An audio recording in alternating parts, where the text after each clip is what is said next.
It's Friday, February 28th, and we're still trying to figure out who the are these people. I'm joined with Lux over here, and Hello. we're going to be exploring some wonderful, lovely topics because they just keep writing new ones. It feels like a play, right? Like a very devastating tragedy or something. You know what I mean? Yeah. Yeah, that's what it feels like to me.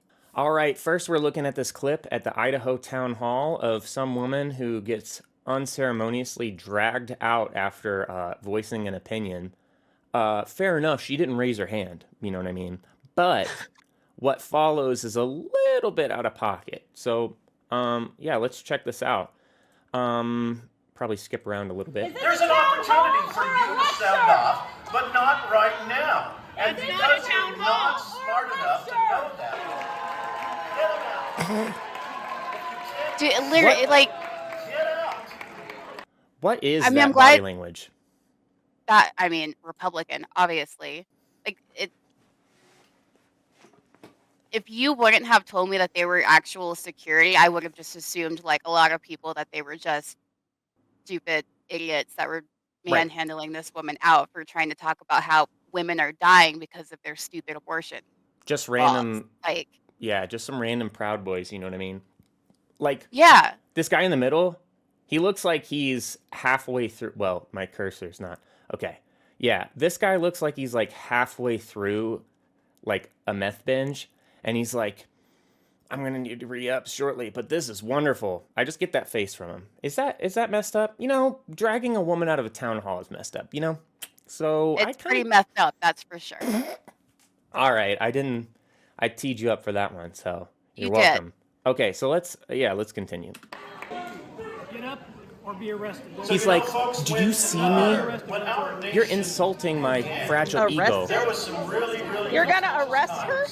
I think you're right. I think that, yeah, sheriff cap right there. So one of these guys What? who claims to be security is just straight up the sheriff. little girl is Yeah, and I a only knew that lady. because I didn't even notice the hat. I'm blind. I got like thick spectacles, right? But like when she's screaming, she's like screaming at him and calling him sheriff and then asking if the other guy is a deputy. They never respond to her. Like they don't tell her anything. She just at Right. this point knows that the sheriff and two random dudes are forcing her out. You can literally be like name and badge number. And they're like, oh. Yeah. Yeah. But cops don't know about rights. I saw this one video where, like, frequently if you see cops get confronted by smart people, they can't name, like, the amendments. But anyway, look at this guy. He's like, when I grow up, I'll be just like this bigoted sheriff, grabbing random people and thinking I can just assault them at will. I didn't even notice that until you paused it. He's smiling. Like It's he's weird. enjoying this. Yeah. That's sadist right there. All right, so let's see how this plays out. She spoke up where these folks are shut this whole Sheriff couldn't do it. Second guy comes in. to all of you. Well, you gotta think about how terrified she must be right now. Like there's people recording it, but no one is stepping in to help her. Right. Like, There are people like verbally being like, hey, you can't do that. We got to stand yeah. up, y'all. Like, I saw so many posts being like, I wouldn't have let that happen. And I'm like, okay, all right, Well, we'll and see when it yeah, happens. I'll get into the comments of this video after that, because especially on TikTok, it's wild. All right, cool. Oh, that's not going to work. Applaud you for sitting there and quiet. These are deputies! Who the are these men? And this guy is just overjoyed. He's like, come on, little white lady. Let me assert my dominance real fast. He's literally smirking the whole time. Okay. Yeah, so- like he's having so much fun with this. and the Like he best part never is thought that. 3 security guards. What were you saying? I was gonna say, it's like he never thought that he'd have a chance to, in his mind, legally assault a woman and pull her out of a building, and this is just like his day. And his first chance to do it, it took 3 Yeah. guys, and they still have not succeeded yet. Like, they took turns, like shifts, to, drag this woman out, and they're still not succeeding. And it looks like they're going to have to get a 4th guy in to finish the job. And aren't these guys paid to be security? First of all, I mean, like, no one should be doing this, but, like, if you're supposed to be able to, physically, like, diffuse situations, you would think that it wouldn't take 3 security guards to take one random citizen out of I don't know. None of this makes any sense. Let's keep going. Government has been mismanaging money for decades, and equalists are getting up there now. No identification. Show your badge. Two guys can't do it. This Like, is they're, like- embarrassing. It'll be 100 They're gonna like break her arm. Look at how they're holding it. They've never gotten any training for this. This is the first opportunity that they've ever had to like flex themselves, and it's odd. It's extremely odd. So let's check this out. Let's finish out the last few Yeah, seconds. that's what they say to rape victims. Haha. Identify yourselves. Who are you? She said that's what they say to There's an victims. opportunity. Hey. She said that's what they say to our victims, you effing be. And I'm like, respect. This is how those people need to be treated and talked to. And to be clear, not the woman being dragged out. No, and the fact that this is a town hall meeting. Yeah. Is, like, what's the point of having a town hall meeting if you're not going to let your citizens talk to you about issues in their town? So what I've heard is she spoke out of turn. And I'm like, okay, tell her to wait. Don't drag her out. And That was just their excuse. right. They were like, we don't want to have to address what she's bringing up. So guards is literally what happened. And so, yeah, you said there was like some comments and stuff. Let's get to that before we talk about what happened to these guys. I mean, it drags itself into like a bigger problem, which you can see on. There's a lot of different videos where this discussion is being had, but in the comments there was a lot of, like, let's say non-white women that were talking about how if it would have happened to someone in their group, they would have been on that immediately. They would have helped her. It didn't matter what side she was on, and I believe that 1000%. They've done it time and time again. They were there for each other, and white women are not as, I mean, historically, not as forthright with helping each other, especially when they're on opposite sides of, politics or ideas or anything like that. Right. But there are, like, I want to say, at least in this day and age, I would hope that there is at least a minority or a small group of us that would actually help each other. I've just fortunately not been in a position where I've had to do that because I'm an introvert and I stay at home. And if I go anywhere, it's to Walgreens. And I love the Walgreens old ladies. Like, they're there for me. But yeah, I think it just brings into a much bigger discussion of we're living in a time where we're going to have to put aside differences to help in situations like that. And are Right. we actually capable of doing it? That's a really good point because, clearly one of the main parts of the political strategy of this new administration, there's a few key pillars, and one of them is this idea of getting everybody used to being in their own box. And so that Right. way, and not only that, but demonizing the entire box based on a false notion and stereotype inside of it. See, banning transgender women in sports to address 10 people across the entire United States. That means on average, 1 in every 5 states has one collegiate trans woman who they Yeah. are trying to target with this thing. It's a nothing burger, but it makes people say, they're taking care of that whole issue that I'm bigoted about. And then the immigrant thing, most of the people that they've been deporting, they've shown have no evidence of a criminal history in the United States, no conviction, and they don't care because then they can say, we got some Venezuelan gang members and they're in Gitmo, and people are like, yeah, get those people taking my jobs. I mean, like assaulting our women, or whatever. They're doing bad stuff. I know it. I don't know anybody personally, but I know that they're up to no good. So let's get them out. Yeah. And No, it's, right. I think that it leads into like another type of discussion. But yeah, no, I agree with all of that. I have to sit back and like think, if I was in that situation, what would I do? And I would like to believe that I would say yes, I would help her because it's on my bucket list to get arrested at least once.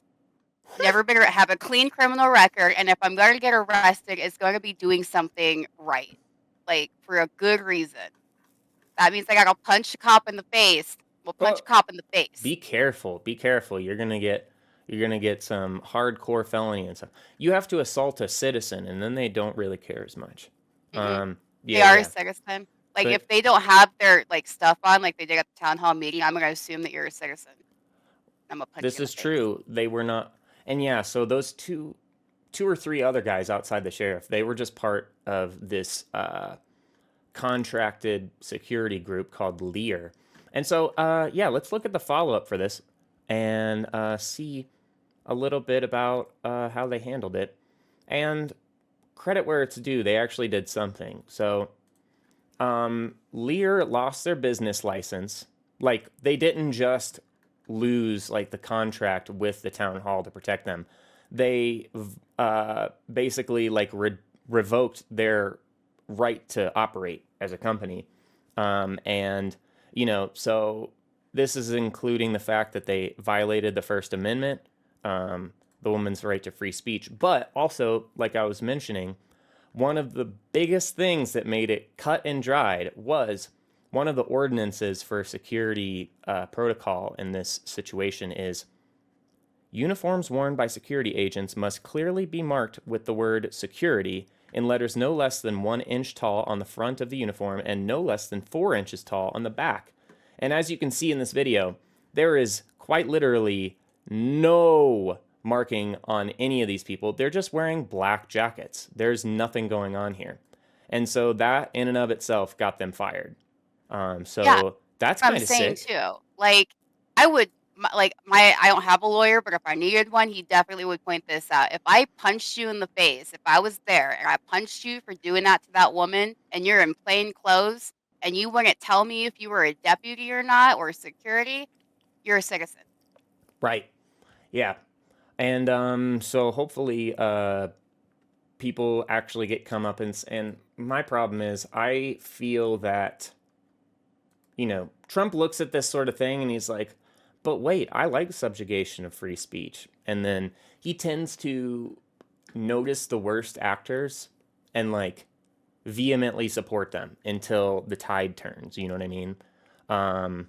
That happened with, this whole Netanyahu craziness. And it's happened with like him being like, we're not going to touch Medicaid and Medicare. But the Republicans are doing some great stuff by cutting Medicaid and Medicare. So, he just contradicts himself. And if someone is on the right side of what he thinks supports him, all the support, and he tries to change public opinion, you know what I mean?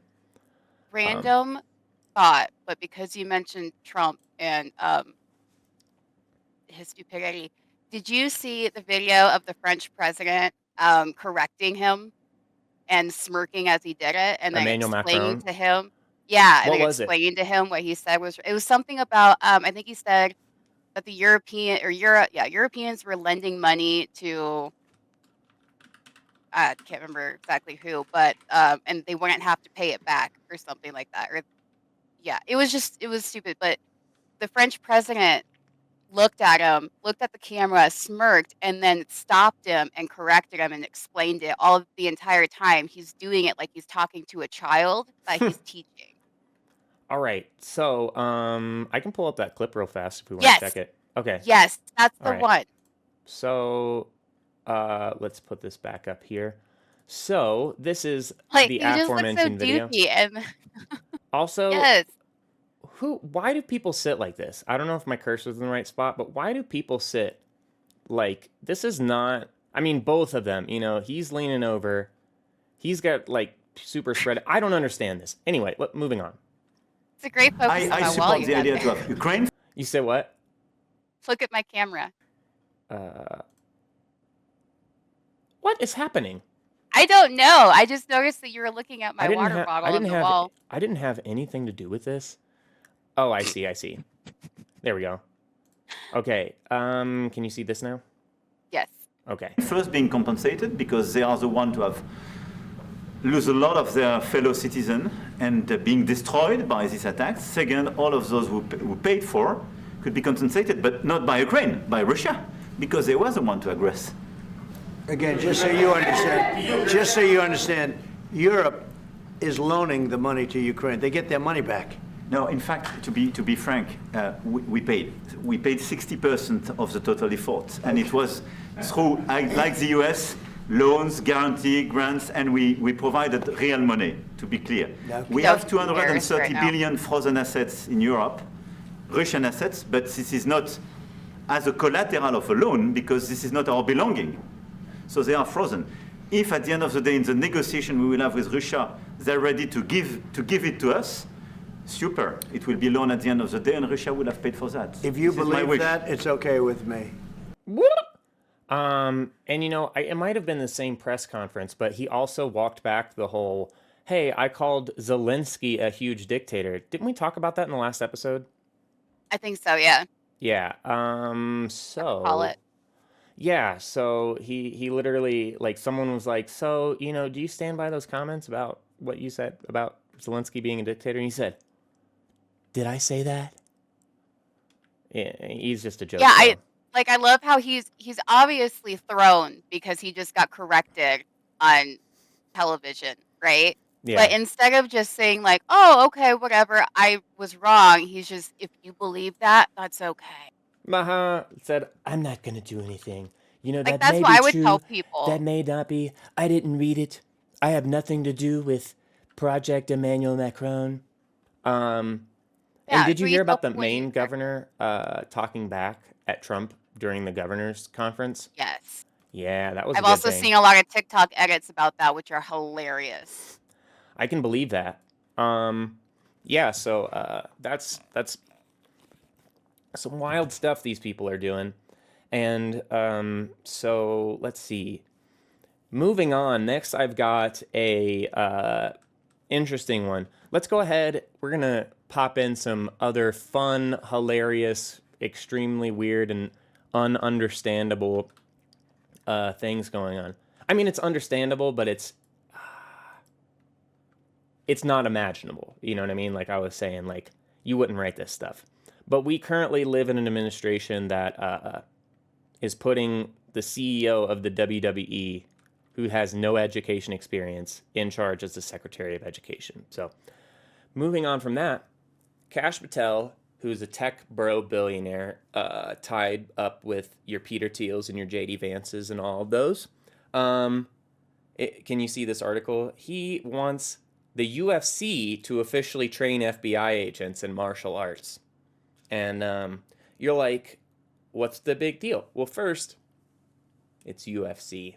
And I don't have a lot of trust in the veracity of their training other than just like, I mean, maybe there's some interesting thing going on there, but I don't think that they're qualified for military training. But besides the point, other than that being stupid on its face, another thing that's interesting about this is Kash Patel and Dana White. You know Dana White? Yeah. He is the owner, well, not anymore. He was the owner and founder of UFC. Now he's just the CEO of the holding group that owns it. So that's clearly different. He has nothing to do with it now. So after he literally campaigned and stumped for Trump during this last election, and then he got elected, within the month he was like, I'm done. This is dirty. I don't really like it. And Sucks to suck. Sucks to suck. That's right. And Sucks to suck. so with this, basically, you can see the ties. So Dana has not only done services, but I'm sure donated to Trump's campaign. And then Kash Patel is basically just giving a quid pro quo to this dude in order to like give a bunch of contracts to UFC to make money on some BS to give some military martial arts training to the FBI. To me, I just don't know if I buy it. But that's an interesting thing going on with this guy. So this is what I feel like from this. I don't understand why you would want the UFC to train your FBI agents when you think of where did they learn their martial arts? Shouldn't you go to where they learned it from practitioners that do this their whole lives? Right. Why are you going to somebody who learned from somebody to get this? Just go to the source. Right. Do it like the way everyone else does. Don't go to the Karate Kid. Go to the sensei. Yeah, no, exactly. So yeah, it because UFC is not going to be the same as the martial arts that you could learn from actual practitioners that have done this and like I mean, this is like a historical thing. It's like generational, especially if you think about like Japan or China, Korea. Like that's something that they do since they're kids. That's just part of like their after school activities. And they're good at it. Right? You seen It Man movies? He's good at it. Um, yeah. We need to get like a Rush Hour situation. I'm just kidding. Yo. No, we don't need celebrities in actual politics in the military. This is how we got a drunk wife abuser as the actual Secretary of State. That's crazy. That's crazy. You know about Pete Hegseth, right? Yeah. Yeah. That's a whole thing. We'll talk more about him some other time. So yeah, that's that. Kash Patel is a freak show, but he pales in comparison to our next story. Let's look at this. Ben Shapiro has something really important for us to understand about the fact that Medicaid is actually just a big ploy for uninsured people to pay more money for insurance, and they would really be better off with all out-of-pocket costs because all of that medical debt is actually just written off and they don't have to deal with any of that because famously poor people don't have to deal with any medical debt in society. And that's just a fact. But anyway, let's hear it in his own words. Here we go. $1 billion in the savings. But the reason the Democrats are saying that's all coming from Medicare and Medicaid is because the House Energy and Commerce Committee presides over programs like Medicare and Medicaid. So House Minority Leader Hakeem Jeffries, he, of course, is suggesting that's exactly where all the cuts are going to come from. They're going to come from Medicare. They're going to come from Medicaid. They're not going to come from Medicare. President Trump does not want any cuts to Medicare. Medicaid is a bit of a different story, and we'll get into that in a moment, because the truth is Medicaid is one of the great boondoggles in American public policy. We expend literally hundreds of millions of dollars a year. Oh, he says that's not big enough. We expend literally hundreds of billions of dollars a year on Medicaid, and the returns on Medicaid are truly atrocious, just in speaking in terms of public policy. This is extremely untrue. We'll get to this. Speaking in terms of health outcomes, there's some good studies that actually demonstrate that Medicaid coverage is no better than you having no coverage and just going for emergency care to the hospital. That's Why? a lie. As Because the somebody reimbursement on rates on Medicaid are so Medicaid, low that is a that lie. doctors don't Right. even take Medicaid. Also, The doctors don't- shout out to Majority Report for having this clip because I couldn't. I don't have a subscription to the Ben Shapiro show, if you can believe that. Not on my top list of streaming services, the Daily Wire. Kind of passed on that No, one. I've never even looked at the Daily Wire, so I didn't even know that they had subscriptions. That's stupid. They have such stars as known PDF file Matt Walsh and Michael Knowles, who is like a hyper traditionalist who think women should not do jobs. And also there was like interviews with these Daily Wire guys who basically were like, yeah, I think it was a question like, what's the worst chore in the house? And they were like, I've never done the dishes. My wife literally always does the dishes and the laundry. I can't stand it. And I'm like, these people are trying to opine about economic policy and pulling up by your bootstraps, and you can't wash your own dirty underwear. This is the Daily Wire. So that's what we're living with. But anyway, so let's go ahead and learn about the fact that, what does this say here? Hold on. There's something about, facts don't care about your feelings. That's crazy that you say that, Ben, because insured patients account for more than half of debts written off by provider organizations. And this has to do with the fact that so much debt is accrued by people who are low income that they basically write off a ton of debt, right? And he's basically claiming that uninsured people are going to be in a better position than not insured people because all of this bad debt basically just gets written off as if people don't go into bankruptcy for medical debt. He's pretending that uninsured people get off clean on all of this unpaid for out-of-pocket costs, right? So just to quickly look at this, basically, let's look over here. So Medicaid covers a really large priority or large proportion of people who are under the poverty line. So less than, if you're under the poverty line, 80% of children have Medicaid. Okay. So he's arguing that all these people would be better off without any insurance at all because it's so expensive, which is not true. It's much cheaper.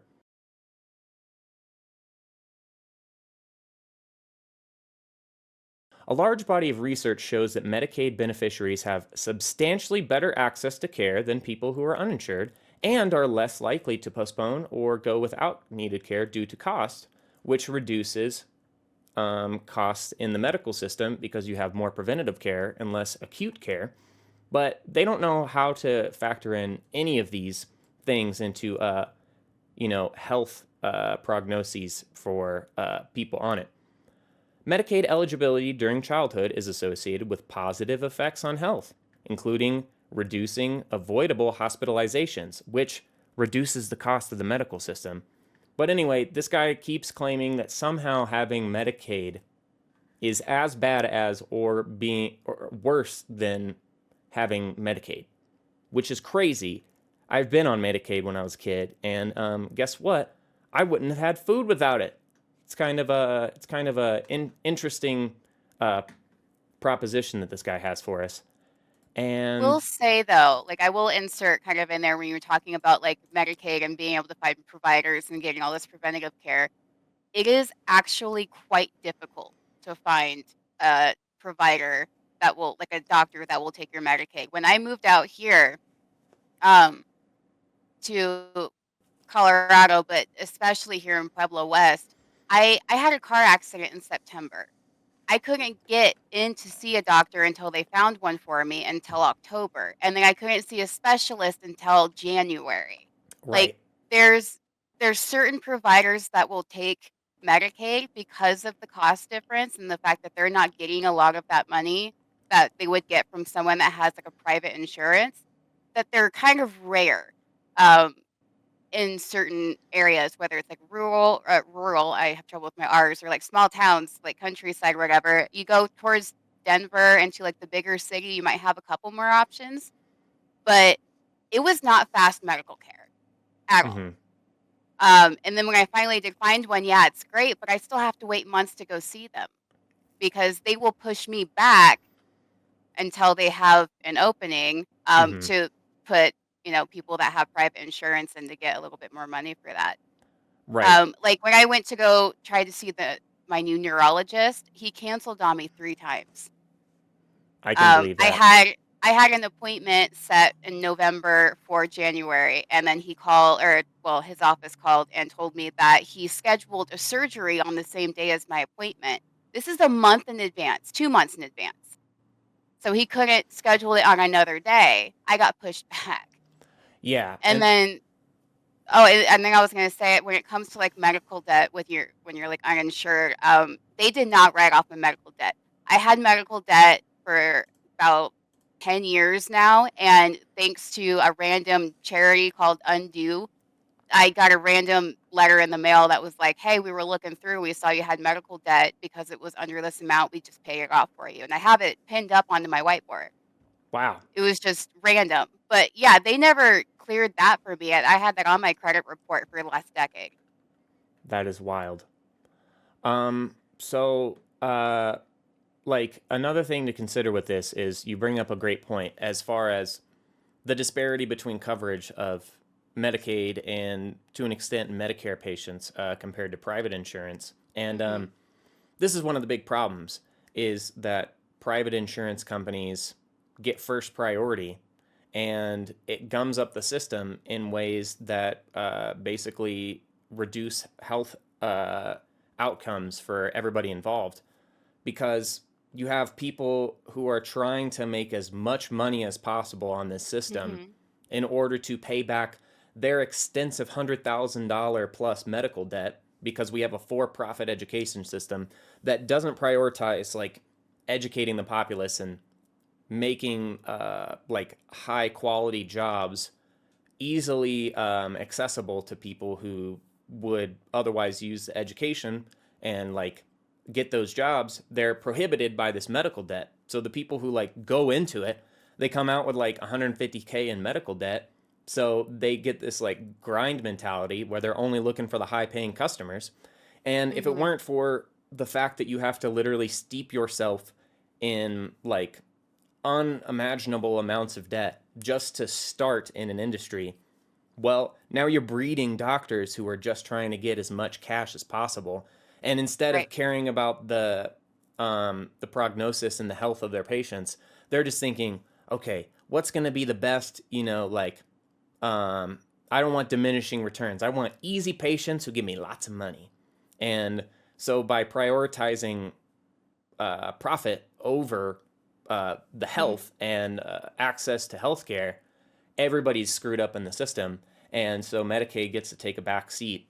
And I just don't see how you can argue that people on Medicaid are better off with no insurance, because you can just go in and be like, I don't want to use Medicaid. I want to go out of pocket outside the system. Like, you can always do that. So I don't think it makes any sense. So I just realized you didn't see that Ben Shapiro clip, did you? You just heard it? I saw the Ben Shapiro clip, Okay, but but not the I article? didn't see was the article. Yeah. Okay. All right. Um, Yeah. So there are a few things. Let's look at this real fast. Most people with medical debt over $1,000, and all people in medical debt, that's 20 million, which is about 8 to 10% of the adult population. And so of those, let's check this out. Total medical debt in America is approximately $220 billion. And of that, 78% of that debt is owed by individuals who owe more than $10,000. So that only accounts for 14% of these debtors. But that means that 14% of people who hold medical debt, basically that 14% accounts for about $180 billion of our medical debt. So there's like a ton of people who are just straight up drowning. And guess what? The people who struggle with this the most specifically are the ones who are below or near the poverty line. This is the federal poverty line here. And so 11% and 10% of the people nearish the poverty line. And the higher you go up, guess what? They don't have nearly as much medical debt. And, oh my gosh, what does this say here, Ben? Oh my gosh, facts don't care about your feelings says what? Health insurance status, insured whole year. 8% of those people have medical debt. But people who were uninsured for part of the whole year have 14% and 11% of those people having medical debt. So I would love to hear Ben Shapiro's explanation for how these facts don't care about his feelings and how that adds up with his extremely stupid argument. That doesn't make any sense at all. Doesn't add up. No. It's not opinions, Ben. It's just counting. So yeah, I appreciate that insight on like your personal experience too, because I can't tell you how many times I called around for providers to be told that they maxed out their Medicaid patients that they were going to take in, which is like a couple. But they won't take any more than that because that they're not making money. So if they already have like 5 to 10 Medicaid patients, they're not accepting anymore. Then you got to call the next place. Next place can tell you the same thing. Or I've been told that we don't take adult Medicaid. Yeah. So they'll take children, of course, love that, but they don't accept adult Medicaid. Yeah. So I have to drive to Denver. I have to, like, 2 hours away from where I live, Denver, Parker, an hour tops if I have to go to Colorado Springs for something. But it's very hard to find somewhere near me, local, that is accepting Medicaid. I think that, yeah, this is all an indictment of the system. You have people, and it reminds me of I mean, I think that they have outlawed it since in Texas, but for a while it was like there were only a few abortion clinics in the entire state of Texas. So if you Yeah. needed one, many times you had to drive like hours and hours away. And now that's the case across state lines. Like people who need urgent medical care or can't have a kid and they need to safely abort it before it like gets to second and third term, which is their whole Mm-hmm. goal. They want to like make you hold on to it long enough until they're like, oh. And the heartbeat laws are literally just an entire joke. Like as most people who have ever had sex would know, period comes every 28 days ish. Okay. So if you have a gestation of a baby that is 6 weeks old, that just means you're 2 weeks late for your period, which happens to people, like not that uncommonly. So it's just a giant play. It's oh, they're killing all these babies and they're ripping them out after they're born and all this other BS, sort of logic and saying, oh, all these people on Medicaid are doing fraud and they actually have a whole bunch of money and they're just trying to game the system. It's just all a demonization game of marginalized classes in order to excuse taking all of their benefits and rights away. That's simply what it is. And this is just an extension of that. Ben Shapiro literally demonizing people who are close to the poverty line trying to get health insurance. Yeah, essentially. Love that. And like when I had a period there where I was uninsured, which is why I had that medical debt. Because I didn't have insurance and I hadn't found a job yet when I first moved here. But I had just had my gallbladder out in Iowa before I moved here, so I was still having some complications from that. I think I told you that story about being in the hospital for 11 days and the surgeon that was like, "You're crazy." Yeah, it was Yeah. fun. But yeah, so I went to get like a checkup and to see what was going on with that, and they charged me out the butt for that. But I didn't have any insurance. And they would not take me back after that because I hadn't been able to pay the bill. I didn't have the money. I had nothing. Right. Um, Why didn't you so just get some of your wokeness to just pay off the debt? Because apparently hospitals just pay off bad debt, especially for uninsured they people. don't. What? They absolutely don't. You If need a- anything, you get interest. Like it's more money to not pay it, basically. Right. But I Yeah, didn't have any absolutely. monty. You get charged in America for not having money. Overdraft fees. No, exactly. High interest rates on bad creditors, etc. It's all a shell game. They're like, oh, I'm sorry, you don't have enough credit, so now we have to take a lot of money from you in order for to have a necessary medical benefit. Oh, I'm sorry, you have medical debt, and that's gonna affect your credit score. I'm so sorry, and etc. It's just a cycle to keep the lower classes down. Yeah, so thanks, Ben.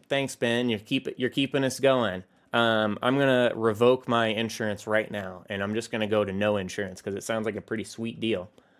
Yep. Yeah. So next, I want to go to. Let's go ahead and do this. This is one of the wildest stories for the day, and this has been Alright. huge. It's been huge. It's been the biggest story of all time on the web this week. It is extremely crazy. There is a video of an AI generated vision of a post ethnically cleansed Gaza that's going to be like, how he's calling it the French Riviera, the Middle East is his plan and stuff. So, you're not ready. I don't know. No.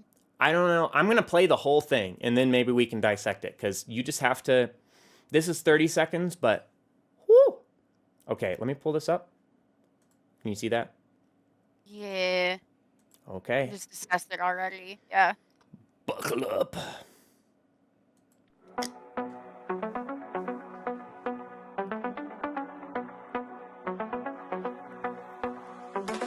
Donald's coming to set you free, bringing the light for all to see. No more tunnels, no more fear.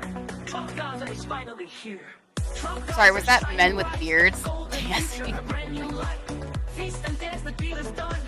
Trump Gaza, #1. Trump Gaza shining bright. Golden future, Oh, and a brand Musk. new Okay. light. Feast and dance, the deal is done. Trump Gaza, #1. We have an opportunity to do. Yeah, shut up, man.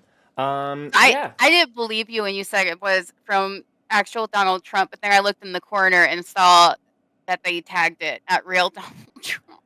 It did not get posted initially by Trump, but he retruthed it, which, as we all know, makes something truth.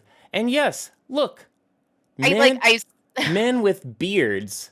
And so I would like to know, Ben Shapiro, let me ask you again. What is a woman? What is this? Is this a woman? Do we count this as a woman? Is this just one of those circus things? You know what I mean? Like, what's going on here? How do you explain this? Explain yourself. So yeah, great eye. I didn't see that the first time. It was too fast. Immediately clocked it. Listen, I love beautiful women, and that was not it. Elon Musk wishes he could have a natural smile and like genuine happiness for one moment in his life that resembles anything similar to this. It's crazy. This whole thing is nuts. What were you gonna say? It's just, there's so many thoughts running through my head right now. The one thing I was gonna say is, and I think I like answered it myself, is did somebody just do this as like a troll and then he just took off with it? I don't know that it's a troll. Or is if it it's a like someone who's literally just like, this seems like it was made likely in Israel because it's hardcore anti-Gaza propaganda, and they are the most invested in this idea of greater Israel, which is literally just the idea of Israel taking over all of the countries around it and making a huge empire for itself. And they're literally right now, they're bombing Damascus and talking about, like, they don't define their own borders, and they're trying to push into Syria and Lebanon and to like take their land now that they're finishing up the whole project, quote unquote, in Gaza.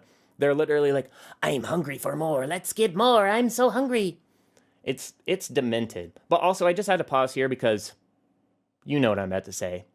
Yeah. Never in his entire life has Donald Trump had any sort of stature that even remotely resembles this. First of all, his legs, I'm sorry, but you don't have these calves like I do. This is not a thing that you have. Secondly, I don't think any suit has ever fit the orange man. Like, this is crazy. And then you see Netanyahu and Trump just chilling. Now this is a more in order to get Gaza, he had to sacrifice his left hand. Is that a thing? Is that lore now? This is lore. But at least this one is like, this is what his body probably actually looks like. And, a little bit more accurate, yeah.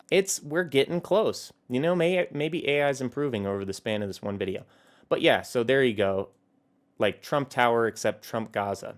And yeah, it's crazy. They literally are like, let's get all these Palestinian brown people out of here so we can have what he calls a global community. Like, this is just fake Dubai. Hold on. Oh, shush. Oh, shush. We got it. Like, they're like, uh-oh, this is a terrible place because we literally bombed it all. We literally bombed 92% of the buildings. Oh, but we're coming out of the tunnel and we're in Dubai now. Look, huge skyscrapers. Oh, wait, and now we're in a city. Yeah, so this is, oh, and then there's the beards again.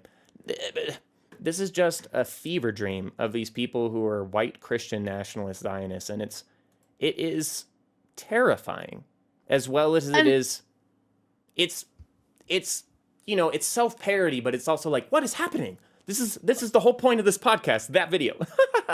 Well, and the other thing is I remember that there was one of the excuses for not voting for Kamala was people were saying that she never really denounced like what Israel was doing with Gaza. But Trump is just hitting it hard. So how is that better? I've literally heard people argue they have the same foreign policy. So if anything, it's better that Trump is at least straightforward and, you know, honest about it. And no. We both know Kamala was not going to pull some shias like that. All right? No, Kamala was going to continue pushing off the ceasefire and kind of being like, we're working on it, we're working on it. I don't really have too much faith in what she was doing, but I don't Listen, I think don't. I don't think that there was going to be a plan for the U.S. to take over Gaza and make it a That's resort. what I mean. Like, yes, I don't agree with her on her stance with that, but I don't think she would hit it as hard as Trump is doing, and it's like we're just gonna build an entire new strip there. Right. It's like it's a double-edged sword, but you have to go for the person that's going to do the less damage. There's still Right. damage, but how much do you want? I got into a heated debate or a series of heated debates on Facebook. A lovely place for exchange of ideas and information, by the way. But anyway, so this one person kept arguing that basically my voting for Harris is essentially voting for genocide. And my argument was and I didn't make this argument, but if you have 10 concentration camps being advertised as a platform by one candidate, and the other candidate is advocating for 100 concentration camps, okay, if those are the only two options and I vote for the one with 10 concentration camps, it's not that fair to say you voted for concentration camps. Like, in a two-party Exactly. system, there are these people who have this delusional notion that they can just break in and disrupt this two-party thing without working from the inside. You have to dismantle one of the parties and reshape it. Until we have ranked choice voting and other abilities such as coalition governments and things like that, where you can split the powers that be and you have to kind of like put multiple parties together. Until that happens and it's an all or nothing kind of scenario like we have here, it's impossible. We have two parties. Fucking suck it. That's it. That's all we have. Yeah, And like it's gross either way, but it goes back to the saying of like pick your battles. You want to try and go for not necessarily the easiest one, but the one that's going to cause less damage. It's easier to dismantle that one than someone that's going to come in, like you said, 100 concentration camps and bombing everything. right. What are you going to do in that situation? Right. Right now, I've heard some people arguing for this. And, it's basically like a nihilist idea of accelerationism. Like, they're like, no, no, no, no. This is great. No holds barred. Let them do this. Let them throw the pie in their own faces, is like the idea of some people being like, let's let them screw it up as quickly as possible in order to make people see, oh, crap. These ideas will screw everything up. And I don't know where I am with that. I feel like there's an argument to be made for that, but also I'm like, I feel like we should actually be doing something instead of just like, what leverage do we have? By the way, later on today, we're gonna call up Hakeem and give him a little bit of an idea about how he can utilize some leverage in Congress in order to take care of things. I'm excited about that. That'll be a little bit later on in the program. And so, yeah, Trump AI Gaza video, not made by him, but just like many other crazy flagrant lies that fillet Trump, it's reposted on his thing and endorsed as the real deal. So It's just all gross. Ugh, what? This is tame. gross. It's just all gross, disgusting behavior of people with spray tans. I can't. It's wild. So, yeah, we talked about the Kash Patel one.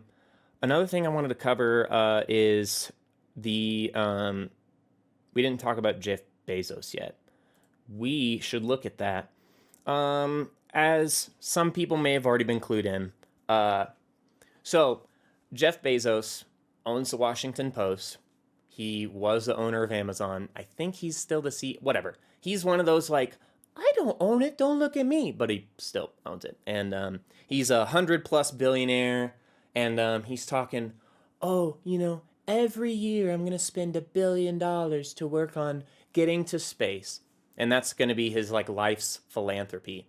And he has so much money that won't even exhaust his coffers. If he made no more money today for the rest of his life, he wouldn't, it's BS. But anyway, he's one of those guys. I'm fighting for the good of humanity with all the hundreds of billions of dollars that I've, hoarded from the populace.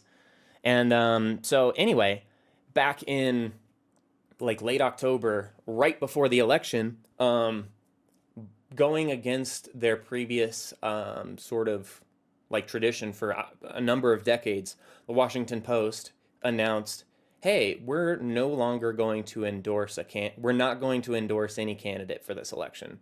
And it was clear that he did that because the entire editorial board was hoping to endorse Kamala, and so he refused to let them post that. And in response to that, like a huge amount of the editorial board resigned because they were like, I see what's going on. So yeah, for the first time, inexplicably, Bezos was like, we're not going to endorse anybody. Don't worry. We're going to stay fair and balanced and unbiased in the face of so much, partisanness and all of this sort of thing. But, you know what I just noticed? This headline here. Let's read this together. Let's check this out. Washington Post owner Jeff Bezos says opinion pages will defend free market and personal liberties.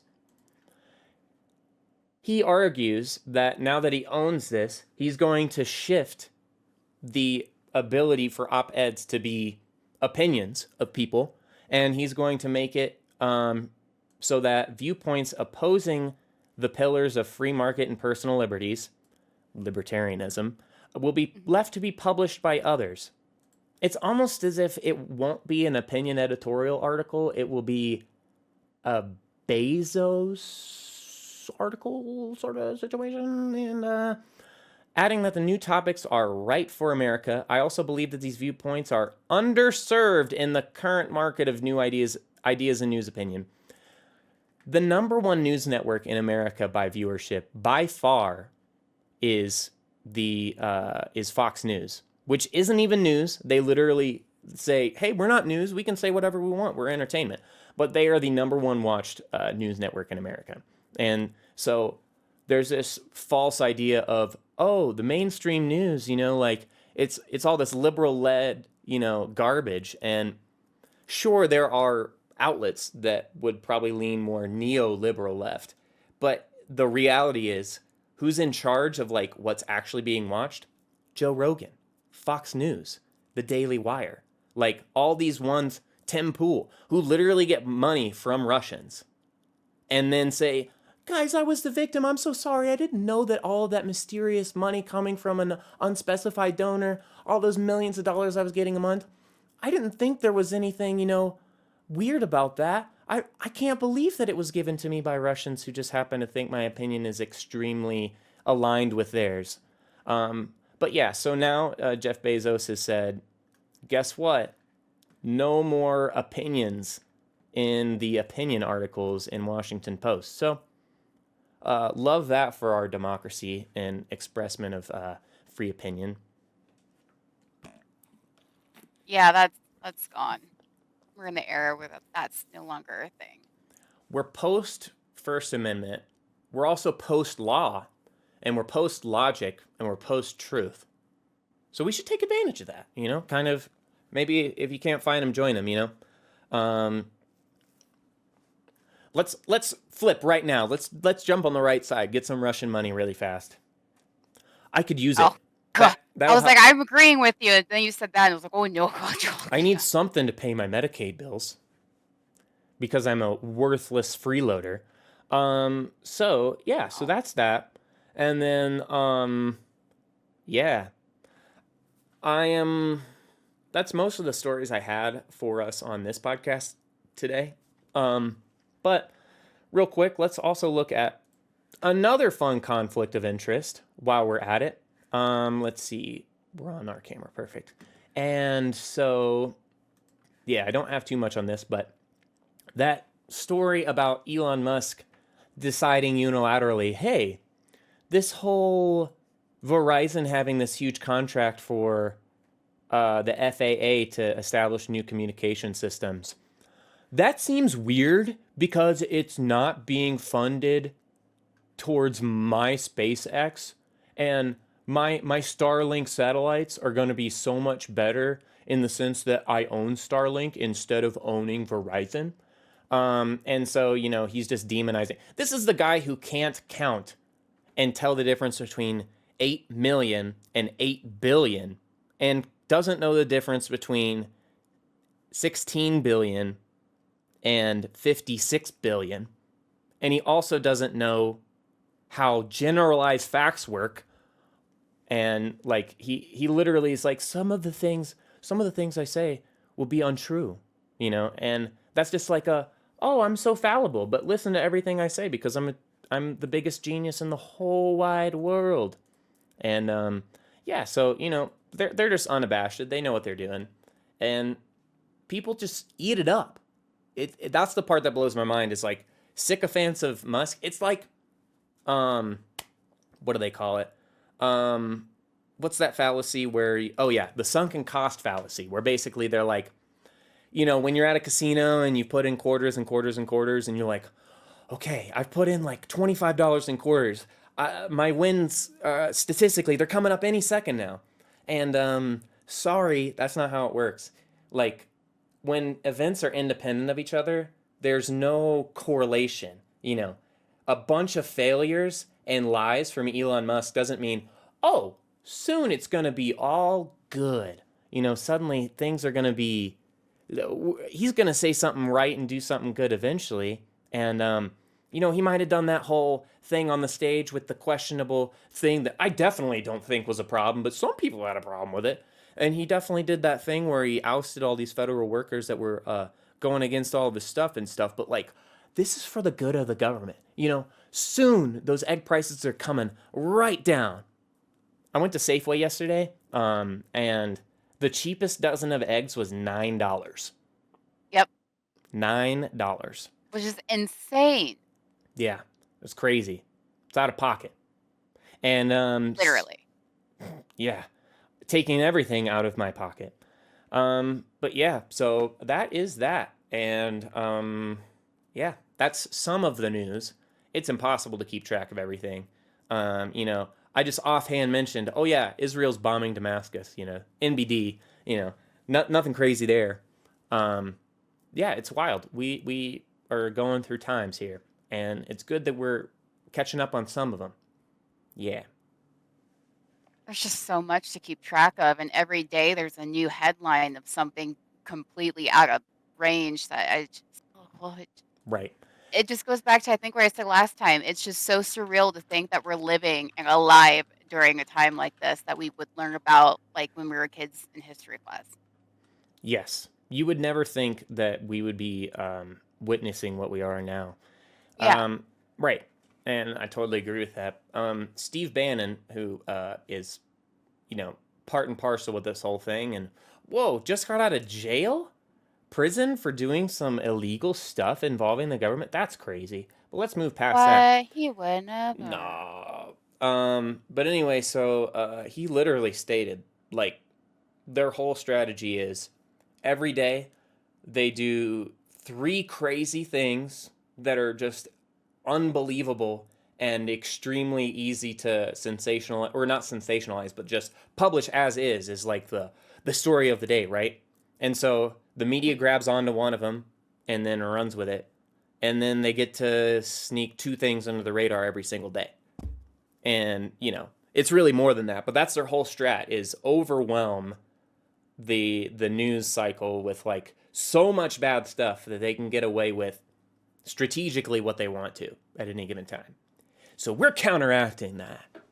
Yeah, like, you want to know something that I really want information on, but you don't really see much of anymore? UFOs. Diddy. Diddy or didn't he? Oh, he did. Diddy Yeah. did it. Diddy did do it. Yeah, Diddy did it, didn't he? He did it. Diddy. But yeah, it's like, because, okay, so granted, I did start like a new TikTok because of the Mr. Potato Head violation, which I think is absurd. You're gonna get you're gonna get our content banned. Don't say that word. Come at me, TikTok. Come at me. I literally said Mr. Potato Head and I got a account violation. Stupid. And then I appealed it and they're like, no, that's still bad. It's a Toy Story character. Anyway. It's So an before, epithet.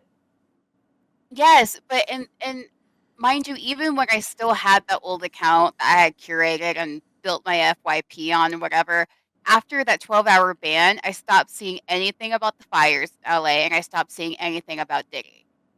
And if I want to look for them, like I can't even blame it on having a new account because it literally stopped after that ban.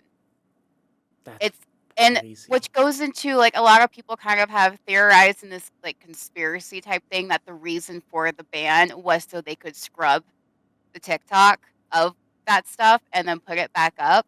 Hmm. I don't know how much I believe in that. All I can say is that even with my old account that had, perfect FYP on it, after the ban, I no longer saw any of that. I've also Like heard. I would.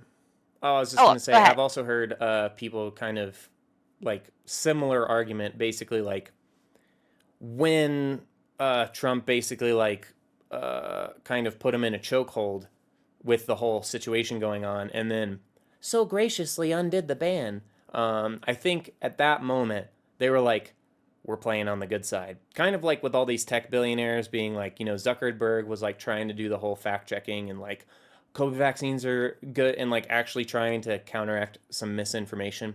And now he's like, we're taking away fact checking and we're doing whatever Trump likes and exactly as he says. And so I feel like it's an extension of that. And TikTok's just like, oh, we want this U.S. market. We want all that data. So we'll play along. We'll direct the algorithm in the right direction, etc. I will say this though.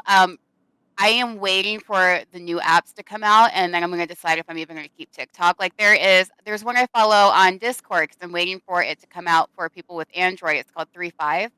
And then you have, I'll have to find the other ones, but there's a bunch of companies right now that are trying to make their own version of TikTok, but without any of the restrictions, like how Mm-hmm. it used to be. Mm-hmm. So I'm still following those to see which one's going to come out, what it's going to look like, Yeah. and if it's actually going to be more like on the free speech side. But no, I can't get over the fact that I followed Spencer Pratt. Okay, I used to watch The Hills. I used to watch Laguna Beach. I love this man. He I don't know rides who that and is. dies. He rides and dies for his wife, Mike. I don't know. He's a great soul. But his TikTok for the while because they lived in LA and his house got completely burnt down. Like there's videos he took where he was going to the remains of his house and he found like some of the crystals that he used to sell that were all broken. He found like a pan, like there was not a lot left. But he was constantly posting about the fires and all of the information that kind of went with that, talking to other people who lost their homes and whatever. And after, I mean, he would show up on my FYP every two scrolls. It'd be Spencer Pratt every two scrolls. Now he's nowhere. I have to actively go to his TikTok, even though I'm still following him, but I have to go to his TikTok to see that. It That's will not show up on my FYP anymore. that's crazy. Like for me, I put out content, on all the things, but I almost never participate in the algorithm. I'll like I'll trade reels with people, and like I have friends who like send me certain types of comedy and stuff and like, so I'll see a reel like randomly and I'll be like, that's a Colin reel and send it over or whatever. And but I'm not one of those people who just sits on the page and I just like watch it for a while. I'll like post something and then as it's uploading, it'll show me something and like I'll stay while it's uploading and it'll be like, haha, funny, blah blah blah, I might like that, and then like I pop off. Like Yeah. that's one reason why I like YouTube as a format because it algorithmically like reads things in a different way and like the recommended after videos ties in many times to the subject of the previous one instead of just like boom boom boom boom boom all over the place with just random stuff that it thinks you're into. Mhm. It's like a logical train of thought and you're like, I'm in the mood for history of cooking videos, so I'm gonna, this recommended one, perfect, we're gonna keep on this marathon, right? I like that idea, like being in a box and like today I'm Mhm. watching, Cops Gone Wrong or whatever, and like just being able to commit to that. And then YouTube, unlike almost every other service in the history of time, well, I mean, in the last like 10 years or so, let's see here. I guess I shouldn't do. Okay, no. I'll do it. I don't care. I'll show my feed for everybody to see. So anyway, right here, subscriptions. You can literally just put it to the people you're subscribed to only. And that's something you cannot do on TikTok. I think you can maybe do that on Instagram still. And You it's like, can kind of do that on TikTok if you're friends with them, or like if you're following them. Then it will show up oh, on the friends tab, and then you just click that, and it just shows all the people that you've interacted with. that's a good point. Yeah, yeah. Mhm. But it's like they do not want you to use that. They encourage specifically everything else. And so it becomes this problem of like people getting bombarded by content and in a way that like they don't even control. So like you Yeah. can be on a thing and then within 5 minutes they can have you laughing your ass off at a cat video when you just came on to like check the time or like, maybe they can steer it any way they want to. So maybe they're like, I want to make this person upset and get them to like do some like,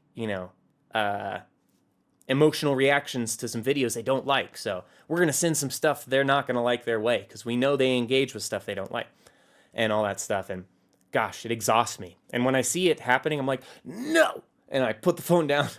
And then you ever do this thing? Gosh, this is why I need to get off Facebook. I have like my social tabs open and I'll be scrolling on Facebook and I'm like, I'm not supposed to be doing this. I don't care about any of this. And I'll swipe away. And then I'll immediately just like habitually, like not even thinking about it, go back to it. And I'll just either maybe select the same app again, or I'll just hit like Instagram instead of Facebook. Or like my brain is melted and I must reconstitute it. I don't have that problem because I deleted Instagram and Facebook. But see, I like TikTok because what I do on TikTok is I essentially like I'll go for the gossip because I'm a nosy biatch. Okay, I need to know the gossip. I need to know the hot stuff, right? But then I also like to look through and find like really small businesses and interact with them and buy some stuff from them, or like people that are just trying to do something because they want to try and be a content creator. I'll find people that have like 12 views, maybe like 2 likes and no comments, and I'll follow, like, favorite, comment, and I would try to get to interact with them every day to kind of help boost them up.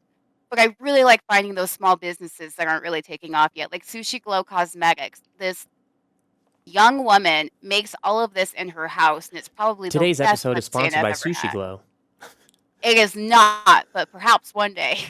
But no, she makes really, really good like lipstick and lip stains and lip glosses, and you would never think that this wasn't made in a lab somewhere. It's made in her like house, and it's just great. I love finding little small things Right. like that. Or there's a lot of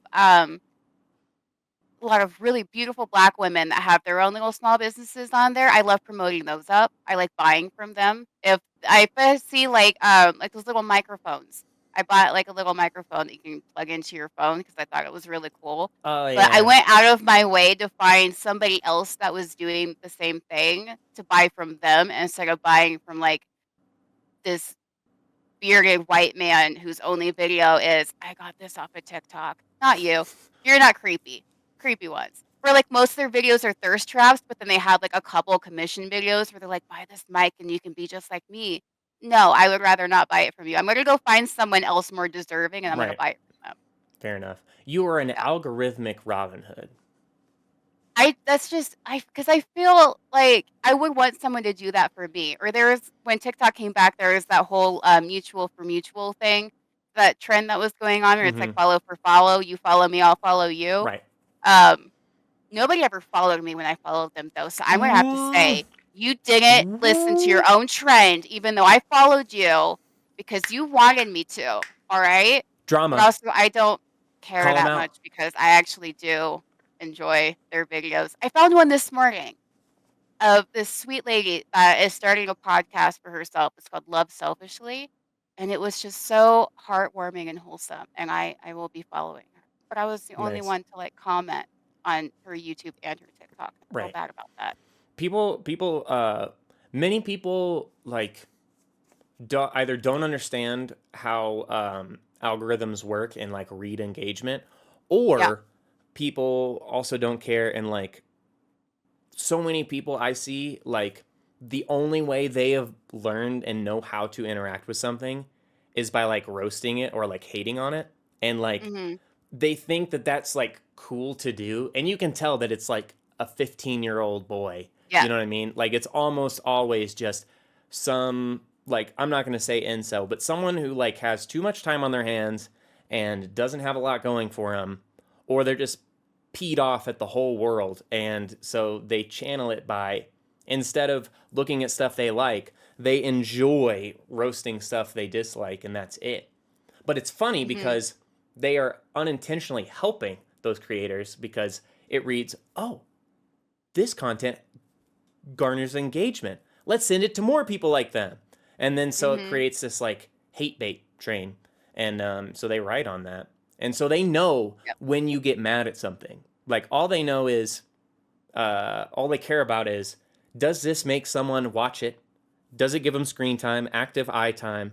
Do they like it? What kind of engagement are they giving with it? And the more you do, guess what? The more they send you more. And so you're literally devising your own algorithm. So if you attract things that you dislike and make you mad, you are manifesting it for yourself with the algorithm. And so many people don't understand that they do that.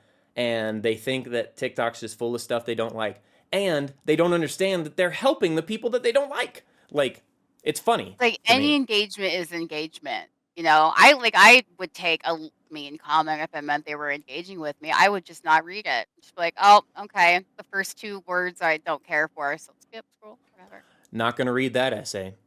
No, but I try to go out of my way to only like comment or post positivity on people's stuff and like repost ones that I feel like should have more engagement and don't. I'll be reposting all day. Nice. Just repost, save, favorite. I try That's and the do way my to part, do it. man. You know, we gotta fight back against the algorithm and like at least make it more positive and get outreach to people who are spreading the news of what's going on. Intent. And so basically, you know, it's important for us to highlight those who have voices that are shunned or not encouraged by the current state of society. I think that's really important. And so we have to kind of actively do everything we can on all fronts. I think honestly the algorithm thing, that's just one little part. We need to spread information, let people know, constantly don't let them avoid all of everything because so many people just want to write everything off. And that's how they can like read an article, NCAA transgender women are banned. And they're like, oh yeah, you know, I didn't care too much about that, but I guess that's good that they did it. It's like, you don't even know how much of a nothing burger that is. And so it's important to know how you're being manipulated by the media. And Yeah. I'm not immune from that, but it's like, you have to be more media literate and learn how to be critical of sources and of general pushes of a story without vetting and sorts of things like that.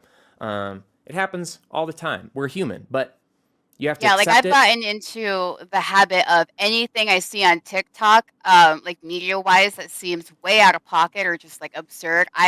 Really anything. Anytime I see something political on TikTok, I immediately go and search it up because I never know if someone's just making it up, if it's like AI, if it was taken out of context. But before I even say anything, I try and look it up first and do my own reading about it.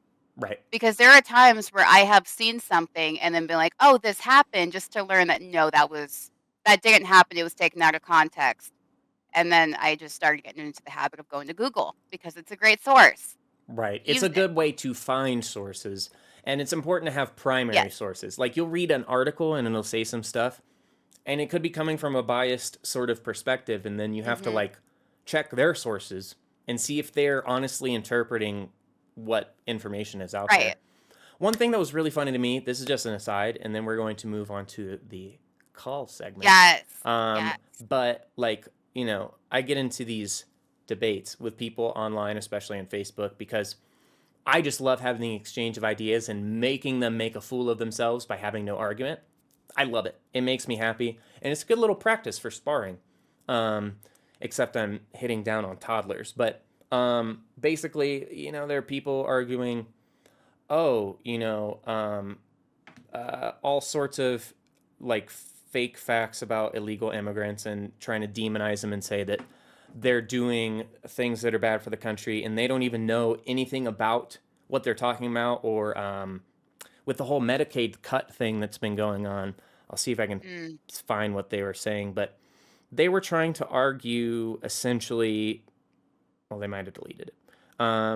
But anyway, they were trying to argue everybody knows that, insurance, like universal healthcare is impossible. Here's a link to a WHO, World Health Organization article that proves it. And I read the article, and it literally is talking about how crucial it is that healthcare access for basic necessities medically should be expanded to the whole world.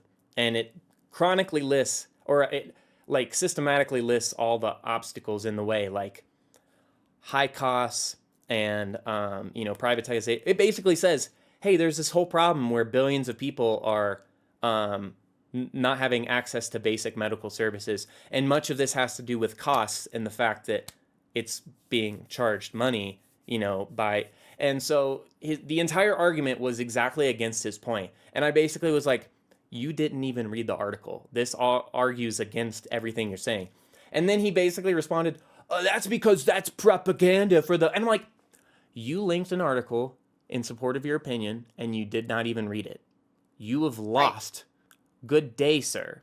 Like, you have to have if you want to make an argument, just read, and then you will have a more formulated opinion of the information based on actual information instead of just a dumb talking point that you heard from Big Orange Man or whoever, big bald guy with cigar on show. Like, you just have to be more critical about stuff. Hey, Johnny, Eric, can you pull up that one stat that I didn't check before the show, but I wanted to opine about? Isn't there this thing about Haitians eating babies? Oh, apparently that wasn't true, but I don't know. It kind of sounds like it could be believable. Like that's the information level that these people are using, right? They don't care at all about veracity. They care about the means, or the ends justify the means, and that's true with Israel too. They can do bald-faced lies about everything they're doing and all the numbers and the intentions and the motivations, and it doesn't matter because the goal is greater Israel. Anything that furthers that goal is correct. In a meta sense. And so that's where we are, everybody. Well, guess what? Are you ready? What? Yes. We're calling up one certain Hakeem Jeffries today. Yeah, he's the House Minority Leader. And he doesn't do anything, as we were talking about with the whole, what leverage do we have thing? So I was thinking it might be helpful if I just call him up real fast and kind of give him some tips on how he could get some leverage. I love that. I love that for you. Let's just see how it goes. Maybe he's receptive. So we'll give him a call real fast.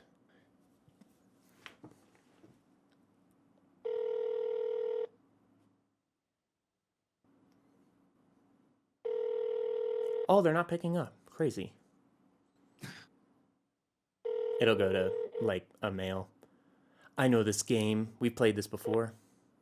Thank you for contacting the office of Congressman Hakeem Jeffries, the House Democratic leader. Our office hours are 9 a.m. to 5 p.m., Monday through Friday. Oh, wow. They're open right now. Comment about Leader Jeffries' they must be real busy. In Washington or in Brooklyn, please leave a detailed message containing your name, address, and contact number, as well as the nature of your inquiry. You can also visit jeffries.house.gov and leave a written comment and find more resources. Have a wonderful day.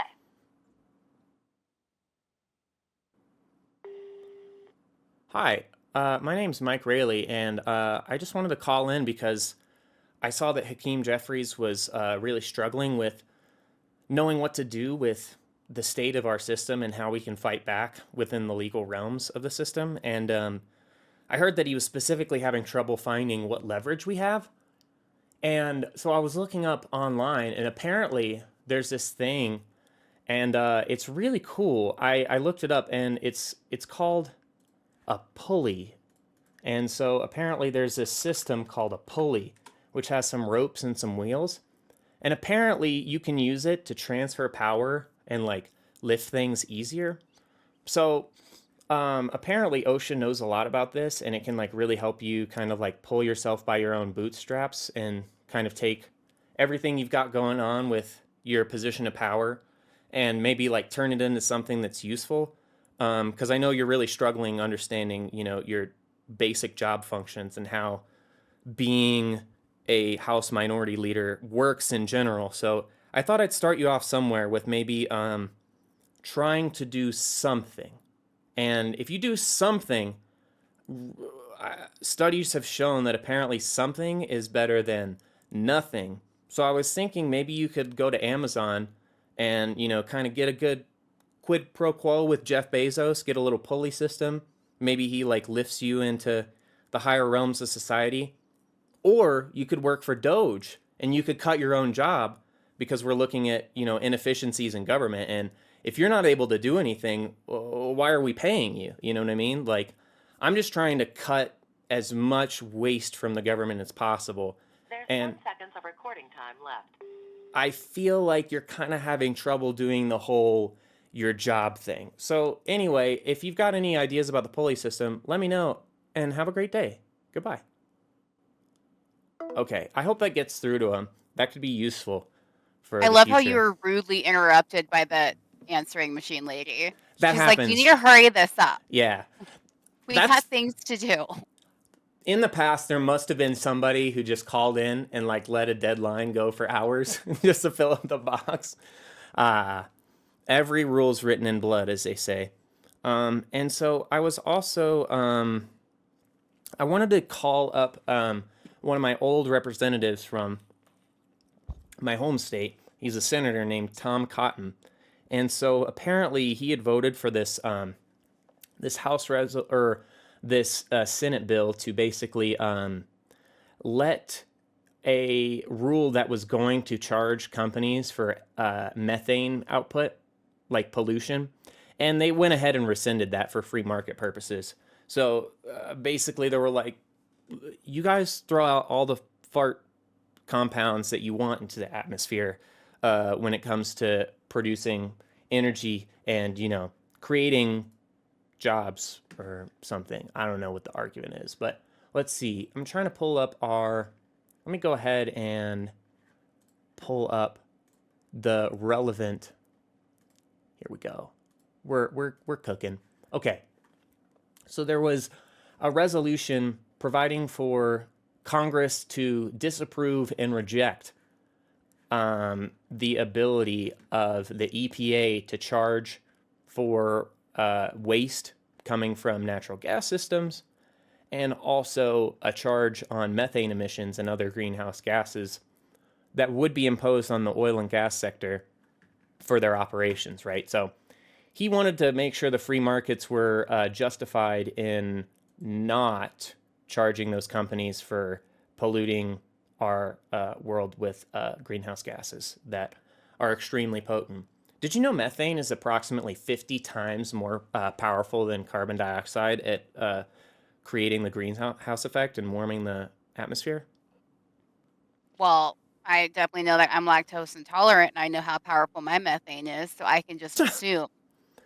Oh, also, did you know, this is another fact, I believe 30% of the United States, something like 30%, a really big proportion of the entire methane output in America comes from farting cattle. That is not a joke. That is real life.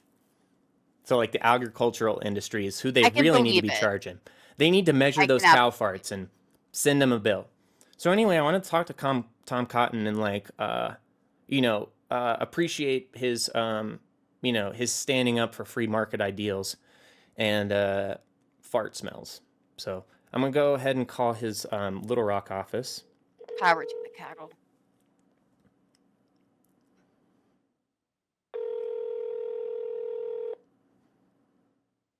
There's a small chance the local offices pick up, by the way. That's always fun. They have to listen to you live.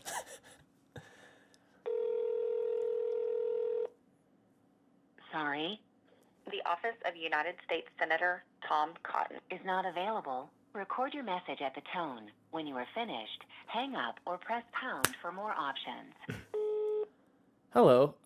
So I just wanted to call in because I was really invigorated to read that this week Tom Cotton voted for something I was really kind of fighting for as far as American rights go, because I saw that there was going to be this weird charge for greenhouse gas emissions by oil and gas companies, which is like, first of all, we've got bigger fish to fry in society. I mean, like including the fish in the oceans that we're currently frying. But my point is, I think it's really, really good that you stepped up and fought for the giant oil and gas conglomerate corporations, including BP, diverting $10 billion from their coffers from renewable energy into fracking. And I just think that's a really good step for us as a country and society. And I also wanted to especially appreciate you for turning back the charge on methane gas, because I don't know about you, but I think me and Tom Cotton can get along on one thing, that we really, really enjoy the smell of farts.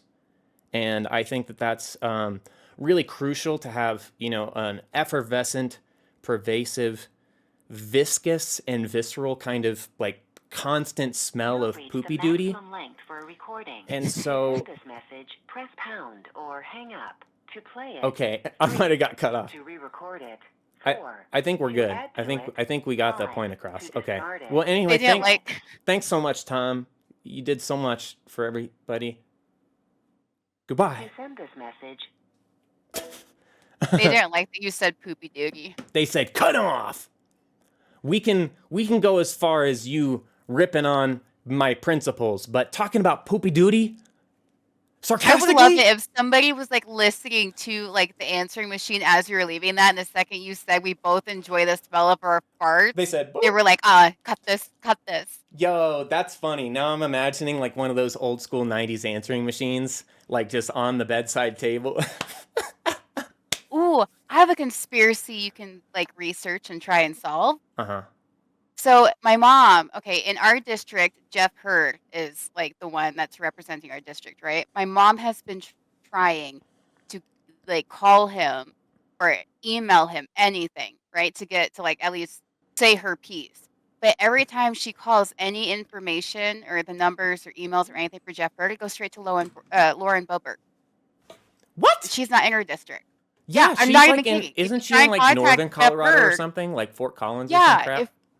So every time my mom contacts anything Jeff Hurd related, it goes to Lauren Boebert's office. Let's figure this out. And okay. It's very confusing. This is like the last segment of today's program. Let's go ahead and do some sleuthing. Hold on. This is important. Yeah, like if you could solve that, because my mom, it's been driving her crazy. She's been wanting to call this man. What's dude's name? Jeff Hurd? Jeff Hurd. I believe it's Hurd. Oh, I see. But yeah, Jeff Hurd, and she tries to call. Representing Colorado's 3rd district. Okay. And so let's see. Just for reference, which one is Boebert representing? I want to say she's District 4, but I honestly don't remember. I just know that they moved her. It is District 4. Good memory. Yeah, they moved her a while ago.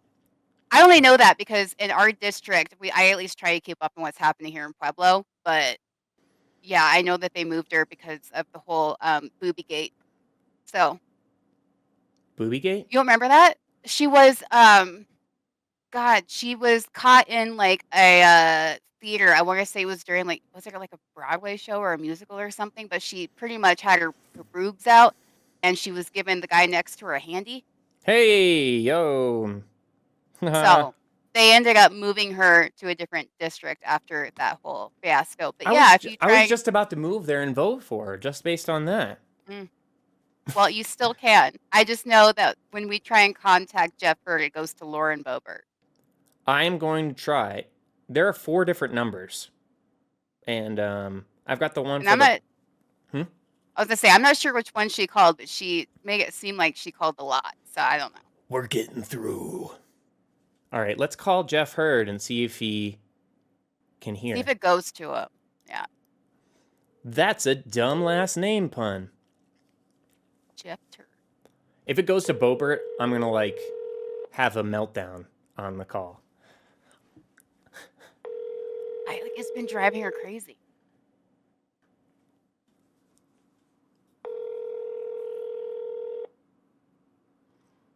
Ding, ding, ding, ding, ding, ding, ding, Ding, ding, ding, ding, ding, ding, ding, ding, ding. Thank you for calling the Pueblo office of Congressman Jeff Hurd. It actually went On the through. other I line love are the away from call. the office temporarily. Please leave I a need to message give at that the to my sound of the mother. tone I and don't indicate I that don't you'd know like what I need to return leave as a call. message. Thank you. Just say thanks for not being Lauren Boebert. I cut it off. Should I do that? I can call I back. would have. Okay. You don't have to. I just kind of want to know what number you used because everything my mom has tried has gone to Lauren Boebert. I'll hand over that secret sauce for you. Yes. We'll save that for another day. That's hilarious. Boom. I got the secret sauce. All right. Oh my God, you found it. I'm going to have to let her know. Yeah, I think I'm gonna, like make that kind of like one of the later segments in the program. Just like this is a serious note too. There's this app that everybody watching this with any sort of basic interest in politics in America goes. There's an app called 5 Calls, and this episode is not sponsored by them, but you download 5 Calls, number 5 Calls, and you literally enter like your location, and it just pops up all of your reps' phone numbers and your senator's phone numbers, like everybody related to who represents you in Congress, and then it will even like give you specific topics to call about. So let's say you feel a way about something, but you don't really know too much about it. They will literally give you like, hey, look, let's not put a wrestler's wife and owner of WWE as the Secretary of Education, which I think already happened. But you can, they'll give you like all the bullet points for why this is a thing. And then they give you a script that you can just read out, you know what I mean? And they'll give you all the numbers to call immediately. And so like this is legitimately, the reason why I'm kind of doing these is because it's an extension of, I've heard as soon as people started actually like trying to find ways to exhibit leverage, Hakeem literally, one of the things that he said was like, gosh, us reps are going through a lot right now. We have so many constituents calling us and it's a lot to deal. Like he's literally complaining about the people that voted for him trying to get represented and express the issues that they have problems with. And he's acting like, oh, dearie me, I've been victimized. Can't you see? Can't you pity the fact that the people I represent are calling me, asking me to represent them? It's not fair. Like, that's literally his reaction. So, not only am I actually calling, like, my Congress people being like, you better not. Because I'm lucky all of my reps are Democratic, so they're on the less wrong side, let's say. And so anyway, now I feel like we should also just like inundate them and flood them with like any sort of thing that expresses our truth. But I think they're not getting it. I don't think it's like I'm really concerned about the state of our democracy, and I don't think it's very nice that I'm not going to have Medicaid and SNAP is going to be taken away from me, and I don't think it's a really good thing that, like, no, we are past that. We are post-decorum, post-law, post-truth, post-fact, post-everything. We're post-punk in here. See, and that's why, like, I'm glad you said that on the less wrong side, because in no way, shape, or form are we saying that the Democratic side is without its problems. Like, that it's just the perfect golden child of politics, because it isn't. But it goes back to do you want more damage or less damage? Which one is more manageable to fight back against? I will say this, though, is that Jasmine Crockett, love her. Yeah. She is, her and AOC are probably the two people that are really outspoken right now about all of this stuff. But they're only one of a few. Bernie's still and alive. Bernie. Yeah. Did you see the video of Bernie and the bird? Yes. Mm-hmm. Yeah. Oh, it was so cute. It was so cute.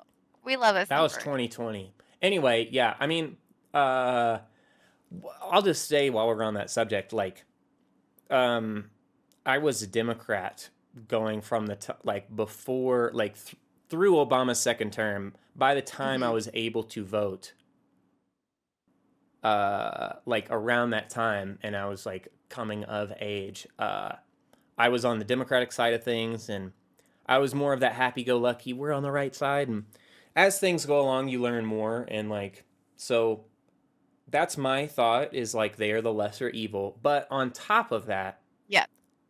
I specifically have my views, and they are explicitly far left of liberalism. Because do you know what the Overton window is? Yeah.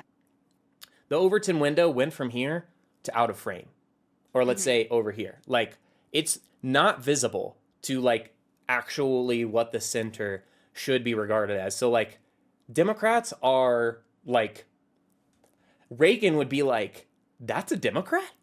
Like, I'll run as a Democrat. Like it's just neoliberalism, and like they love companies and billionaires and stuff, but they also want to tie themselves into the social issues. And they're just using dumb wedge issues like, are you pro or anti-bigotry?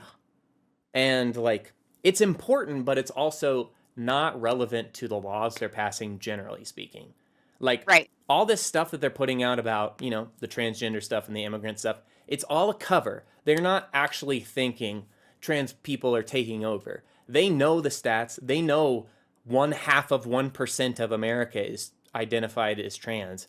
And they don't care. They find a demonized class that they judge will not affect their voting block that much, and they demonize them. That's their whole strategy.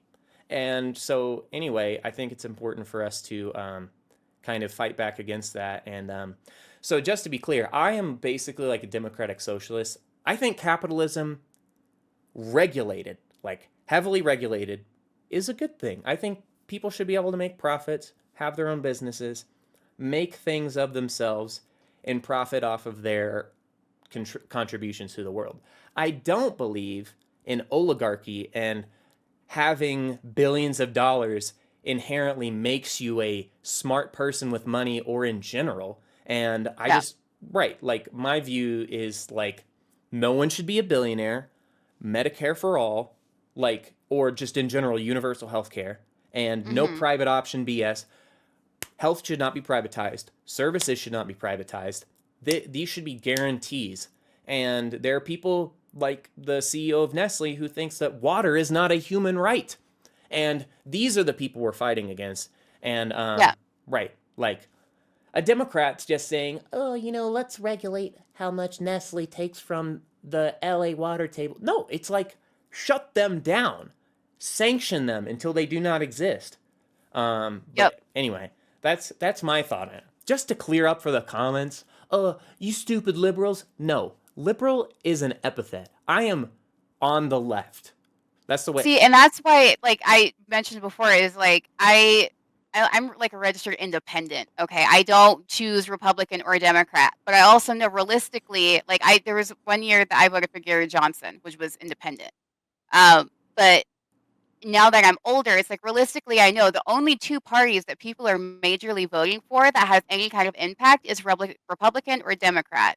So even though I'm registered as an independent, I'm still going to probably vote Democrat because it is less worse than the other option. And I know if I go to vote independent, I'm just taking away a vote from somebody that could potentially make an impact against, you know, there's not enough people voting independent. You're using logic and pragmatism in a talk of like actually changing our country, and you need to be standing blindly on ideals that can't be implemented in our current state of society. You need to die on the hill of something statistically and provably ineffectual. That's the way to stand to your heart and change society, by literally letting the bad guys win. Yeah, I just know that there's not enough people voting for anything outside of those two major parties that will make an impact. So you have to, it's just, it's a pattern. And I feel like it's kind of like wasted votes at this point in time to even vote for anything other than Republican or Democrat, preferably Democrat, but because those votes are going to do nothing. It's just going to, like we saw in this election, if more people that voted independent would have just voted Democrat, we would not have Trump in office. And that's just math. Hopefully. But yeah. And so another thing I wanted to say on that, might have lost it. Shucks. I think I did lose it. Darn. Anyway, yeah, it's important for us to understand that like people who are in independent parties or third parties, like, oh, I remember what I was going to say. They're fighting, like Gary Johnson and like Rand Paul and Ron Paul when they were running. Like one of their main things was like, we're hoping to get 5% of the electorate, because if you get 5%, there's like a certain requirement that you're printed on ballots in a future election, I believe. And so there's like, they're basically trying to hit targets to try to start to be a little bit relevant. And so while I understand that, my thought is, I had two thoughts that, if you want to implement third parties and like change the game, there are a few different ways to do it. One of them being on the local level. You have a way better shot of throwing in a third party based on local connections and certain other things. People are less likely to vote straight up on party lines for super local elections. So that's like the first window in to kind of get people a taste of like, oh, well, we voted for an independent here and like they're doing a great job. Or like, we actually voted in a Democratic Socialist and that's doing great. And my other thought on it is like, this is where I had a fundamental breaking point with this person trying to argue I was voting for what's happening in Gaza right now because I wanted to vote for Harris. And they were arguing third party or nothing, while also basically being like, I can't wait for Trump to win. And so that's so disingenuous. That's what I'm saying, though. That's so It's like disingenuous. it's like at this point you have to understand that third party votes are so few in comparison to the two major parties that if you wanted to make an impact in your politics, you need to lean towards the at least for now, at least in the era that we're in right now, because they are disregarding third party. Exactly. Just consider them not even in existence. Yep. The major fight that you only ever see publicized or anything is Republican or Democrat. And then you have to choose from there which one is going to cause the most issues, which one's going to cause the most damage. I think I froze a little bit. Yeah, but you're back. Yeah, it's which one is going to do the worst. Yeah. Yeah. And so my second thought was basically right on that is, again, that breaking point I had with the other person was like, they think that you have to fight outside the system to stay with your morals and blah, blah, blah, blah. My thought is, have you ever seen Ocean's 11 or all those heist movies? What do they always have? What do they always have? They have at least one inside guy at the table, because you need someone on the inside controlling part of the situation. In fact, many of those, like you have casino workers who are in on it. Like you need people on all sides, inside and outside the system, working in tandem to change the system. And so as we know, the system just inside of it is kind of like this wall and this block, and it's almost unmovable. But if you get inside and outside and you have systems, you can create leverage in order to lift that block and move it somewhere else. And that's the whole idea is, I think we need to work inside the system as much as we can, voting inside party lines, encouraging more progressive candidates, blah, blah, blah, and also outside the system with social means, podcasts, and just general encouraging dialogue between people you agree with and who are ignorant or don't know anything in general, as well as people who you disagree with. Like, people need to get used to exchanging and defending their ideas and articulating them, because many times they'll be like, oh, I just realized I'm a dumb bigot. It's normally not that easy, but they can get that little seed planted. Yeah, I mean, because how do you expect to crash a party when you're not even invited into the building? You know what I mean? Right. So, I mean, it's just, everything you just said and more. That's right. Mm-hmm. I have a microphone I could do that with, but that's like all the way over there. But anyway, so boom, like another half of a week in the can, and another section of democracy also in the can. Heard and felt. Jeff heard. You need to send me that number. I will. She, like, Jeff two times will hear. we've been sitting out at dinner, and she's like, I can't. I like keep getting this Lauren Boebert. I don't know why. You're gonna get through today.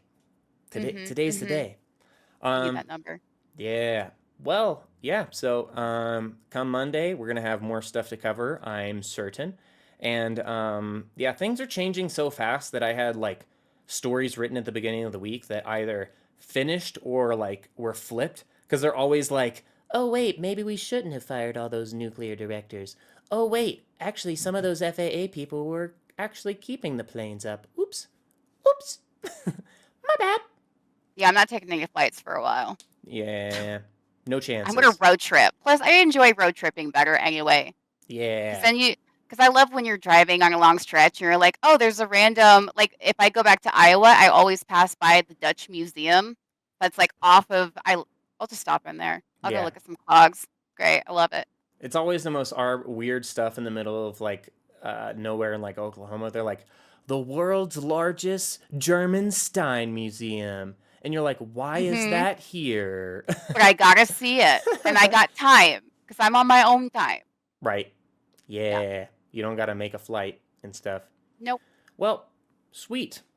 That was so much fun. We're going to wrap it up for today. And yeah, in the future, you know, somewhat near future, we're going to start live streaming this. So we expect y'all's comments and we might, you know, check out certain news stories or just repeat your IMs if you got some really good commentary for us to add to the conversation. And yeah, we'll look more at what in the heck's going on in this world and try to find out who the boop are these people.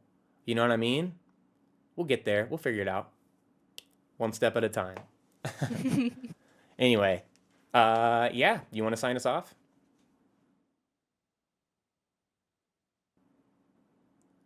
Is that not a good sign off? Can we not just do that? I thought you froze, just like, all right. No, that would have been real funny though.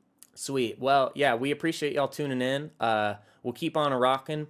Hit the likes and subs and stuff. Share it around. And yeah, check out other podcasts. Try to stay in tune. We're going to sarcastically and baffledly, flabbergastedly react to what's going on. So you can also just tune in. And then cry after, off camera, when you can't see.